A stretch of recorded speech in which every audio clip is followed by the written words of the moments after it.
This is the beginning of the 7 years of famine being over in Mizraim. At last, the 7 long years of famine were over. The rain started to fall. The crops began to grow. And Yaakov and his family settled into their new home in the land of Goshen. And Yah blessed them. Their crops grew abundantly, and their families grew abundantly too. They became rich in every way.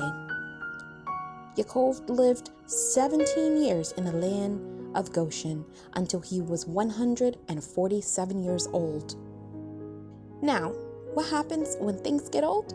They start to wear out.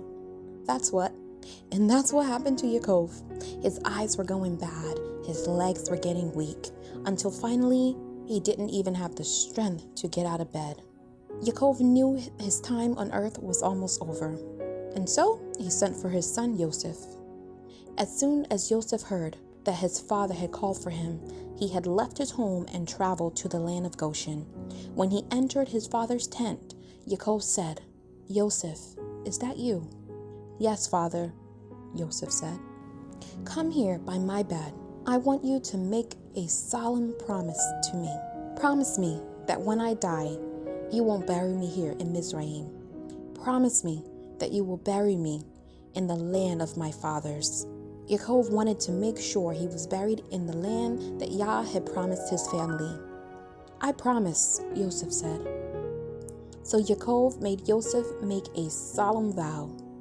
Yosef promised that Yaakov will be buried in the land of his father Yaakov and Yaakov's father Abraham. Time went by, and Yaakov was getting weaker and weaker. One day, a message came to Yosef that his father was sick and close to dying.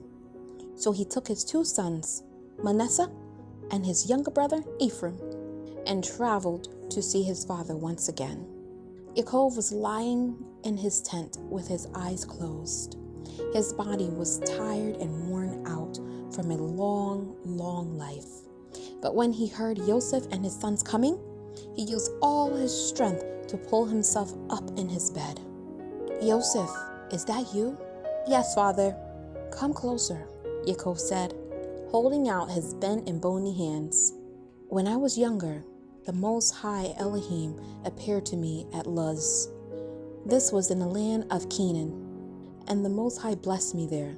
The Most High said to me, 'I will give you many children, and they will make many children, and they will have many children, and from them will come many nations.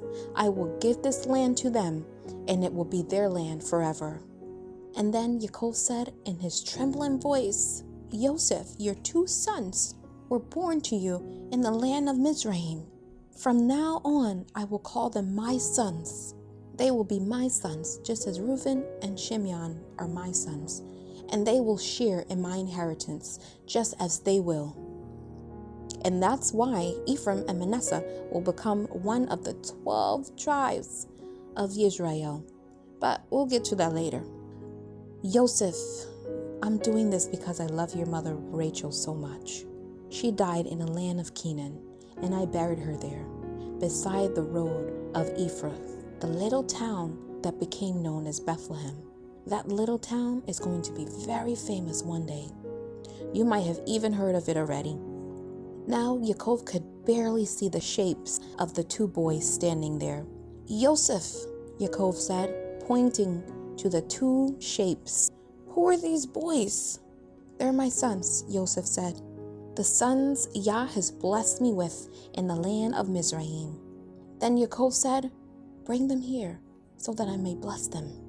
Yosef brought his sons to their grandfather, and Yaakov wrapped his arms around them and hugged them as hard as he could. His eyes filled with tears. "Yosef, many, many years ago, your brothers told me that you had been killed by a wild animal. I thought that I would never see you again. And now, here you are. Yah has truly blessed me. And now, Yah has blessed me even more. Yah has let me see your children." Yosef bowed to the ground before his father, and then he had his 2 sons kneel at the foot of Yaakov's bed. so Yaakov could bless them. This is the end of when the famine ends in Mizraim.